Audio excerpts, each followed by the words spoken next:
This is the one. I can feel it in my bones. Hey! First try. Ignore that one. First try. Hey everyone, welcome back to All the Fabrics 6 with me, Kmbles. So today it's all going to be about mana. That is, this blue liquid goo stuff that's filling up these pools. Although we can't really touch it, I'm going to imagine it feels like goo. Anyway, so I want to massively increase our production of this stuff for sure, because these explosions are just not sufficient really for the kind of mana production that we're talking about. But I also want to bring these things into the 21st century. Like the apothecary over here is still pretty manual. Sure, we have a tiny bit of redstone. We have to fill these buckets up manually here, and all the crafts are done by hand. Similarly, over here, we have Runic Auto-ltar. Link. Manual. Not a redstone or pattern provider in sight. And principally the reason I want to do this is cube.js hand. This is just the cube.js hand command here. If I'm reading this properly, we have basically 470 million mana on our Terra Shatterer. That's like about a fifth of the mana we're going to need to get this thing to top tier. So this mana setup here is just not going to cut it for endgame. And getting into the top tier is one of these requirements for the Completionist quest, so that's what we've got to do. The last episode was all about food. This episode's going to be all about mana. Alright, let's jump into it. Actually, before we do, I just want to quickly come back here and turn the kitchen back on. I just paused everything while I was faffing about because these numbers are starting to get a bit too close to done, and I wanted to be recording when that first quest came in. Alright, first off we got the Crystal Apothecary. This thing we got back on like episode 1, I think, and it's what gives us all of our functional flowers, including like the endoflames and the entropinnyums, you know, these things which we've been using to generate mana. But so far I've been doing all that by hand, and I'd much rather get some recipes than add it into ME2 and have all this automated if we can. So what it does is when it's full of water, it sends out a redstone signal, which currently I've just been chaining up with a redstone ladder, I'm not sure what we call this, to send a quick pulse to a dropper, which just drops a bucket of water to fill it up. So for instance, if we were to do a craft and the apothecary loses its water, another bucket drops down, we can go again. And I was just filling these up and chucking them back in. Well, we're done with that design. That's not going to get us very far. So what say we get something set up just here? So just like last time, we're going to have buckets coming out of the dropper, but this time I want it to be delivered to an open crate so that it drops it exactly on center. So just like before, this thing's going to give out a comparator signal when it's ready. That's going to chain upwards. So a barrel onto the open crate, followed by a pattern provider, then a little bit of redstone, get rid of that block, and then a little bit of redstone that's going to interact with the extractor here, or basically the filter. We'll sever that connection. And we're going to put a whitelist filter on that with a stick, and we'll see why in a second, and have that enabled by redstone. So when this receives a redstone signal, it'll allow only sticks to travel through there. And for those of you who remember the spirit setup down there, you've probably already sussed out what the stick's for. And this we're going to feed into a dispenser. We're going to have a black hole chest to vacuum up the finished products, but also to vacuum up the bucket and refill this guy. So this black hole chest is going to pick up the empty buckets that come out of here, and then it's going to push them out into this dispenser, which is going to fill the bucket up and then let it back up here into the dropper. All right, so let's see that in action. We've got a water bucket up here and an empty one here. It should get a redstone pulse and be told to activate when I take this out. The empty bucket will get picked up by the black hole chest, pushed into here when it'll be filled up the next craft, and then the one that's full will cycle back up.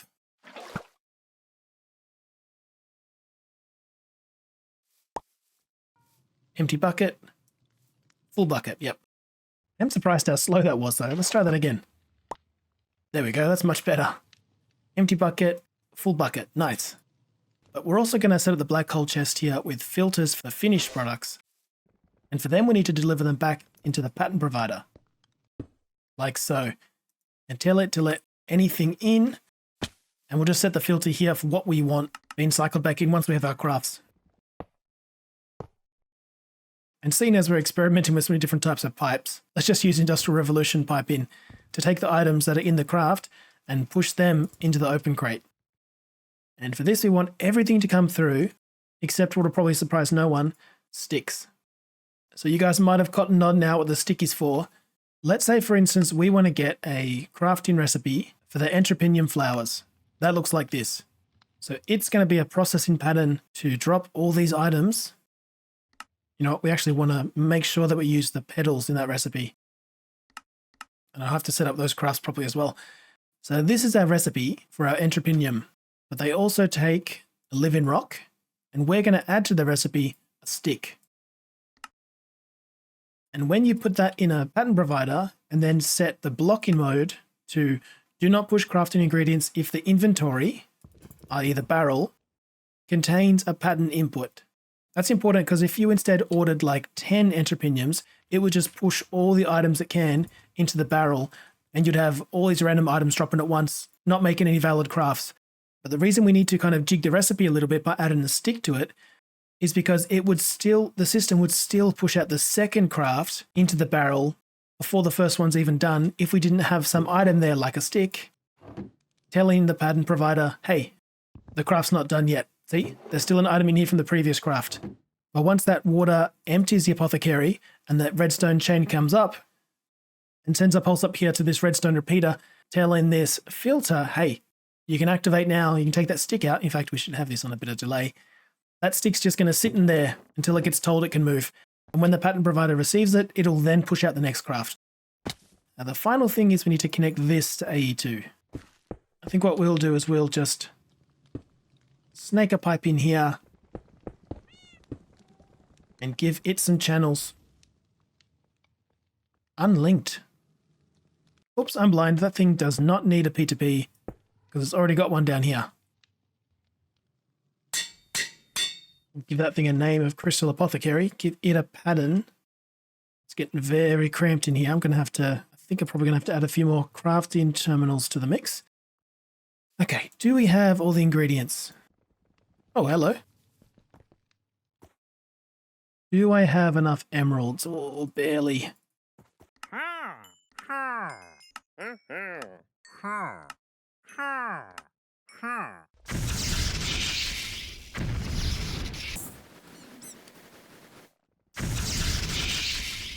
Hopefully that's the last time we ever have to do that. We should be able to now craft up automatically an Entropinnyum. Let's see how it goes.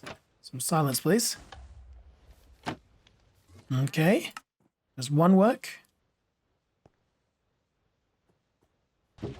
Oh, the stick was left in there from last time. Okay, the items are dropping in.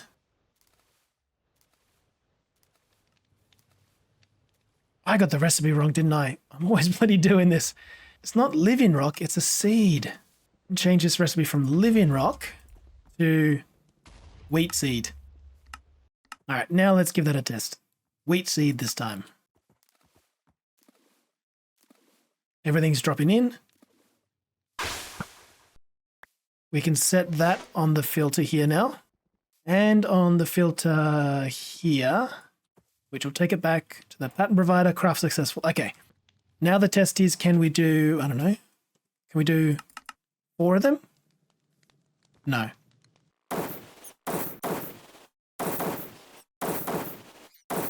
Okay, now can we do it? This will be so much easier once we have that altar automated too. Can we get 4? Yes, we can. There goes the bucket. The stick should be held within the barrel there. 3. I'm pretty happy with this. There it is, and it gets refilled for the next time. So basically we've got a fully automated Crystal Apothecary now. All we have to do is make sure that we add to the filter here the flowers that we want to make. And if we wanted to make more than 3 more, we could always just tower black hole chests up here, connect it to the same pipe. That's only outputting, so that'll be really easy. Easy peasy, right? Before we jump into automating the altar though, I think it's time for a bit of a biff. I really want to upgrade the amount of mana that our ME system can hold. Because currently it's only, I forget where it caps out, but it's only in the millions. Yeah, so we've only got one of these mana storage cells. Ooh, it looks like we can actually upgrade those with mega cells to a 1 million. That's nice. Yeah, we're totally going to do that. I didn't realize this was a thing. This 256 million mega mana storage cell is 100 times the size of the 256k one, which is the one we're currently using. And all it takes is the same ME mana cell housing, plus a bunch of mana and some cheap items, and a 256 mega storage component. Yeah, we're going to be doing that one for sure. So we really only have to get one more of those then, which takes some Gaia Spirit. We have a lot of Gaia Spirit. We probably don't have the requirements for the 256 though. Let's have a quick trip over to the factory, because in between episodes I did set up this whole thing. We moved it out of our basement, and I've just modern industrializationized it. So we've got the flawless budding block now over here, trying as much as it can to fill up some stainless steel barrels, which it'll probably never do, and then getting auto pushed into packers and then assemblers with a bit of redstone. And down below here, I just added an extra electric blast furnace, which processes redstone into molten redstone. Pretty easy. Right, that's doing a bit better. And these things still have capacity to overclock a bit more. So yeah, this should just run basically indefinitely. So we'll go off and fight Gaia Guardian Mark II in just a second. But we want to get our system set up so that it starts getting things ready for this 256 million mega storage component. And that's going to require 3 of these 64 meals. So 9 of these 16 meals. So 27 4 meals. Let's get the calculator out. 27 times 3, 81 of these 1 meals. And that's already more than a stack. So let's just teach our system how to make these 4mm components, and then we'll get it set up to automatically stock 27 of them. All right, I have this thing here called an ME requester, which apparently automatically keeps items and fluids in stock by requesting new crafts when needed. So we've got it set to stock 64 glass, and I guess do it in batches of 64. So it's always doing a bunch at a time. And now we want to tell it to also stock 27 of them, and I don't know, do it in batches of 3 at a time. That's struggling with glass. So in fact, let's instead keep not 64, but 512. So this guy is in operation, locked request in progress, to always have 512 stock. And what if we just do 1 at a time of you? Is that good enough? So here's the craft in process. Like, we don't have the Certus quartz really to sustain a craft like this. But as you can see, that's really pumping away now. It's got these inscribers working overtime, as well as the passive production from the other side. We are really struggling on Certus quartz. It's doing what it can, and hopefully we start getting a bit of backlog in there. But anyway, we are ready for a biff, and a biff we shall have. Because also, I defeated the Guardian boss before we killed the dragon. So we haven't actually ticked it off the list here. Where is it? There it is. But what's more, there is actually a second ritual of Gaia, which you use with one of these Gaia Spirit ingots, and that summons an even harder version of the boss. An even stronger Gaia Guardian with more strength, speed, and resistance. But this gives you better loot, basically, and rare treasures, so it's a worthwhile foe. And then we need Gaia Spirit ingots, which is just one of these. Okay. Oh, let's hope it's not significantly harder. And remember, shaders off for this one.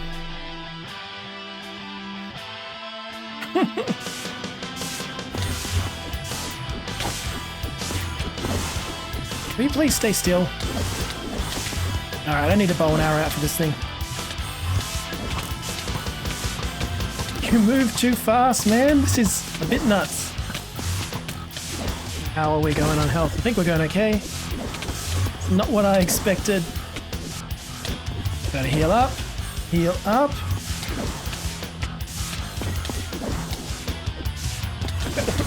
Oh, I got a sneaking suspicion we're not going to make it out of this one alive.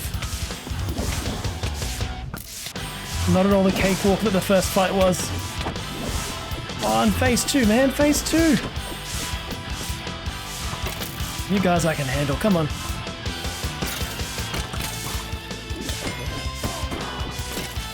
That's it. Fight amongst yourselves. Perfect. Oh no. Whoa. Oh my god. Okay, so much for being overpowered. My god, what did I drop that time? Dice of Fate. He deals the cards to find the answer, the sacred geometry of chance, the hidden laws of a probable outcome, the numbers lead a dance. I don't know about that. Music disc, always fun. A Terrasteel helmet upgrade, stronger critical hits if low HP. A bunch more Gaia spirits, some Rune of Summer. I guess also the Mana Steel ingots. I don't remember having those on me when the fight started. From what I can tell, you just roll this thing and you get a random drop. There we go. Got the Eye of the Flugel. The Eye of Flugel from a Heroic Feat. Right, so it just seems like the Eye of the Flugel just teleports you back somewhere. So sneak right click. Hopefully it doesn't get consumed in the process. And then right click. Yeah, I mean, that's one way to get home. And we are still waiting for, this is going to be a long wait. We've crafted 1,500 of the 1Ks. Oh, okay, no, but then that should scatter. Yeah, I think that'll then kind of ricochet through. Craft this one automatically, then craft this one automatically. Okay. And that'll be the first 3. But we want 27, so that's not going to get done today. What can get done today, though, is this, what's it called? Runic Auto-ltar. And this we can do probably just over here. Might have to move this guy. All right, first off, let's drain these ones. Let's drain these pools. We don't want to waste anything. Like this. No, it's working. It's just very slow. Load these up with acceleration cards. Get them draining real nice. There we go. Let's put this down here. And similar to the apothecary, this thing actually gives off some redstone. So the book tells us that an attached comparator will emit a signal strength of 1 if the altar is accepting mana and 2 if it's ready to craft. So what we can do with that intel is, if we put a dispenser just here facing the altar and give it a wand, it'll receive a signal when it's ready to be activated. So this thing will be done. It'll say, hey, we're no longer accepting mana, ready to craft. It'll emit 2. So you get 2, 1, repeater, and then whack it with a wand. Gaia spreader, and just like always, silenced, bound to this, and that'll be feeding off a pool right here. So just like over there, you'll be hearing that a lot. We've got an open crate here set up to drop items on the Runic Auto-ltar with, you wouldn't be surprised to hear, a filter, blacklist filter for sticks, so everything else can come in bar sticks. We'll put our patterns there, obviously on blocking mode. Once the product's finished, we're going to suck it up with a vacuum hopper and then just transfer the items back. But the problem is this guy will also take the items that are dropped, before they have a chance to become part of the craft, you see? So what we need to do is we need to basically tell it to peace out, quiet down, don't suck up anything until the craft is done. So we're going to snake a signal off this to do that. You may not know this, but when you give a redstone signal to a vacuum hopper, it disables it. So we're going to take advantage of that kind of behavior by using this thing, a pulse extender, on like 5 ticks. I'm going to invert it so it's already on. And now this thing is locked. So this will get inverted when this signal reaches 2. There'll be a 5-second interval, there'll be a 5-tick interval, and then we'll open the vacuum hopper. And then we want to carry that signal out of here, because this is now a powered block. So the signal comes out. We'll give it max delay, and then tower this up to here, where we do our regular old thing, transport in, extract in, only sticks when it gets a signal. Although in this case, obviously because it's already got a signal, we're just going to invert it. So it's disabled until it gets a signal. So if we were to put a stick in there now, plus a bunch of other items get dropped, and the sticks stay still. They're not going to get dropped out. I regret doing that. We'll connect this to A2 in a second and give it some recipes. But what will happen is it'll get a crafting request. It'll output everything into the barrel. All those items will carry over to the open crate except for the stick. So the next craft is unable to be pushed. This will drop down. The craft will get made. When it's ready to craft the rune, so it's got items and it's full of mana, it'll emit a signal or 2. which will then power this to whack it with a wand, and will also, with a slight delay, depower the vacuum hopper, allow the end product to get eaten up, return to the system. At the same time, that signal will come through here and tell this thing, hey, you can take the stick now, clear the barrel, let the next craft through. Hopefully I've done all that right. And you know what? I can't. And I cannot abide. I got to do it properly. If it's redstone, it's got to be on these bricks. That's the rule, just so I don't accidentally dig it up. Oh yeah, so I don't think I explained it before, but the reason, like the main reason we have to do a system like this as opposed to one like that, like the apothecary, is there are items that are ingredients in a recipe for this that are also the output of another craft. So you can't just rely on a filter with the finished product here to take the desired products, because then the items, when they fall down from the open crate here, they would get sucked up straight away before they have a chance to join the craft. And you'll see what I mean here. Like to make the Rune of Wrath, you take the Rune of Winter and the Rune of Earth, but you know, these things are also made at the Runic Altar. So instead I've opted for this design, which just kind of like unlocks the item collection system when the items are ready to be picked up. Right, so the recipe for the Entropinnyums requires Rune of Fire and Rune of Wrath. So if we start off with the Rune of Fire, like so, this one you activate the craft with Living Rock, and then you also want to add a stick to it. So in fact, we want to add these two things to every craft. So that's our Rune of Fire, that's our Rune of Wrath, then we need Winter and Earth.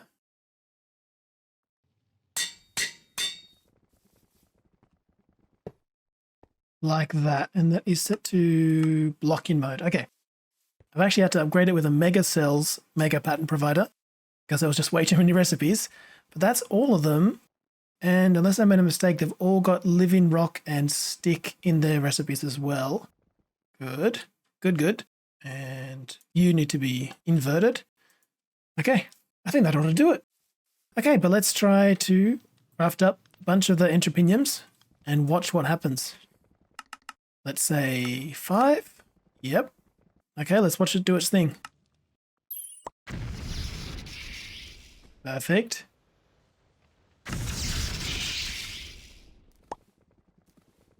The frick are you missing, man?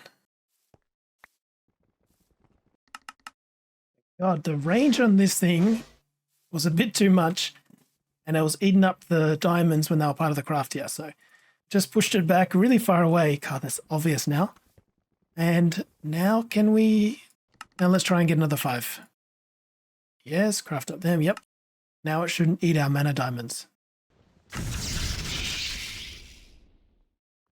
Perfect, and you see how sometimes like the items there just sat on top of the Runic Altar for a little bit too long.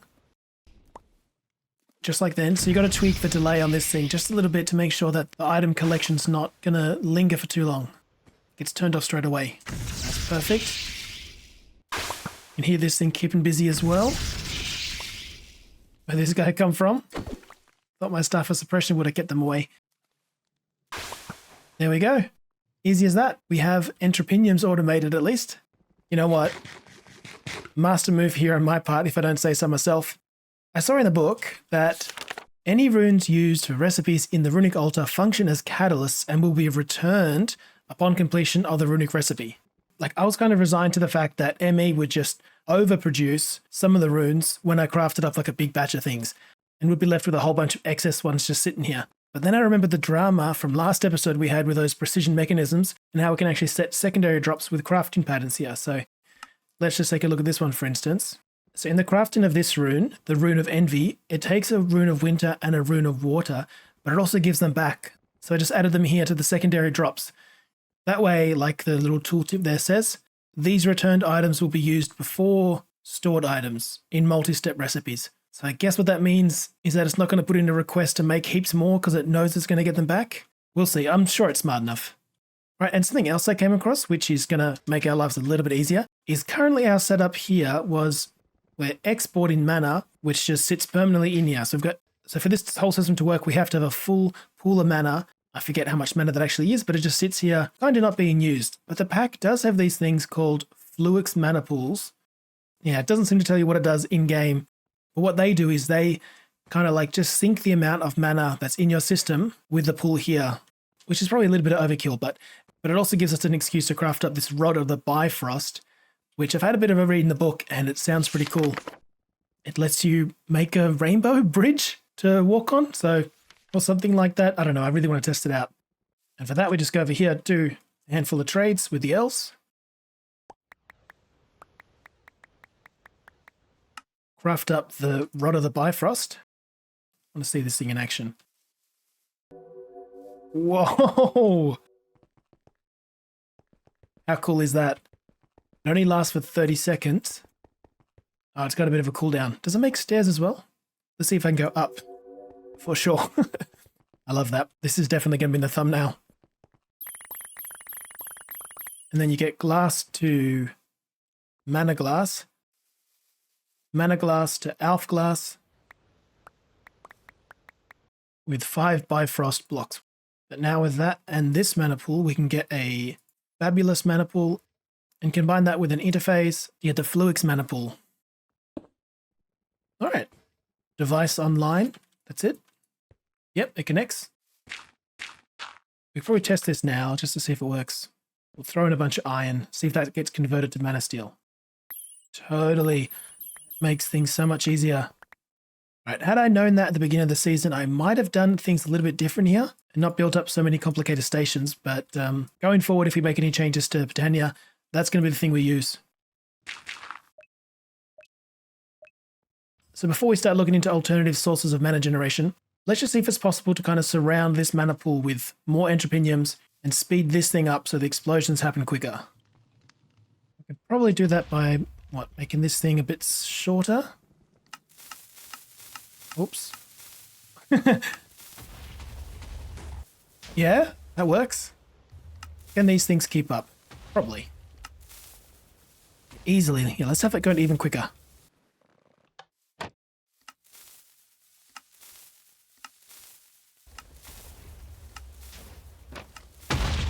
No, no, no. All right, that's a little bit too quick. To get the point, right? Like, it works. Right, let's get some runes of air crafted up. Thankfully, it's all automated now, making this much easier.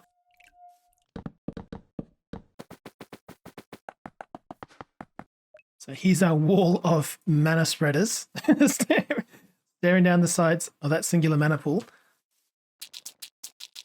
I'm just checking that they're all connected to the ones right in front of them. They are. See, there's that glow around the mana spreader, which indicates which one they're connected to. And I might actually amp it up just a little bit. So it's on that one. Now let's bring it there, see how that copes.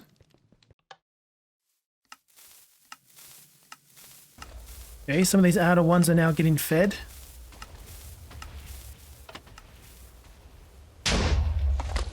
And thankfully, because we're in a claimed chunk, we're safe from that explosion. Yeah, these things just were not able to clear quick enough. So what that tells me is we need to upgrade these things to the Gaia mana spreader tier. Surely is faster, right? Combining this already powerful spreader with Gaia Spirit and Dragonstone Gem yields an even greater potent variant. The Gaia spreader is the gold standard of mana spreaders, with upgrades pretty much all round. So that sounds like what we want.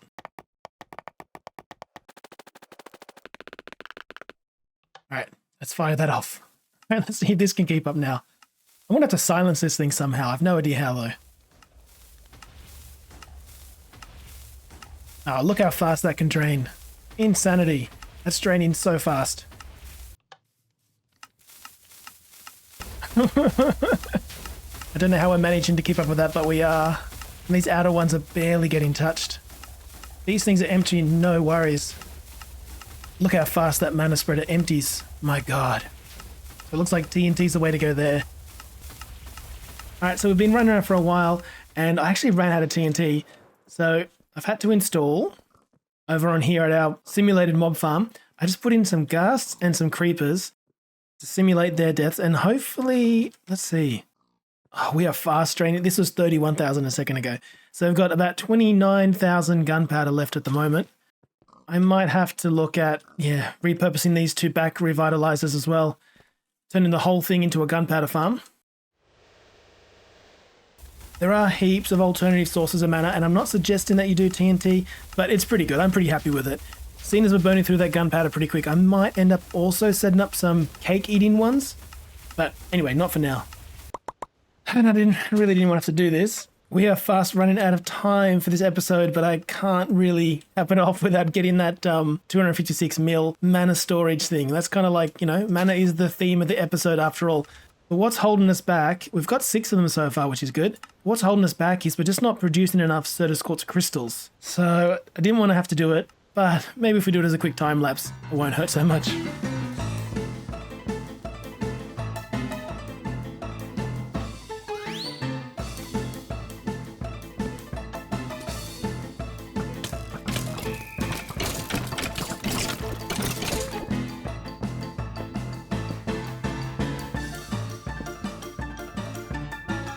Flawless, flawless, flawless. Oh, we got a 4-in-1.